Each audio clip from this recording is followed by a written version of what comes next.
Report on monitoring children's mother tongue use in Diyarbakir. In our study, we aim to monitor the mother tongue rights of children living in Diyarbakir, to make visible the barriers to these rights and to propose policies based on children's views.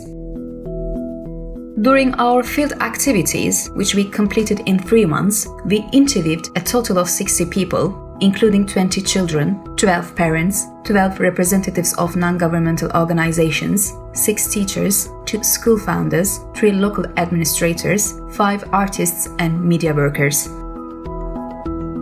In general, we noticed that speaking Kurdish and answering questions about their ethnic identities were perceived as a subject that could make children feel guilty. This was concrete evidence of how traumatic experiences and the pressure environment created a limitation for our follow-up study. Keeping children alive their own culture, using and learning their mother tongue, we have determined that they are deprived of the right to receive education in their mother tongue, to access media products, and to access application and compliance mechanisms. We have determined that disabled and poor children are in a much more disadvantageous position compared to other children in terms of having these rights. Ben ne zaman dışarıda yaşlı birini görsem direkt Kürtçe konuşuyorum. Ama ben bir öğretmen görsem veya doktor görsem Türkçe konuşuyorum. Biz seçmeli derste sınıf olarak Kürtçe seçtik. Ama hiç hoca gelmiyordu. Sorduğumuzda da hiç hoca yok diyorlardı. Hoca dersi atanmıyordu. İlk dönem böyle geçti. İkinci dönemde ise seçmeli dersi hep kendileri seçiyordu. Ondan sonrası hayal kırıklığıydı.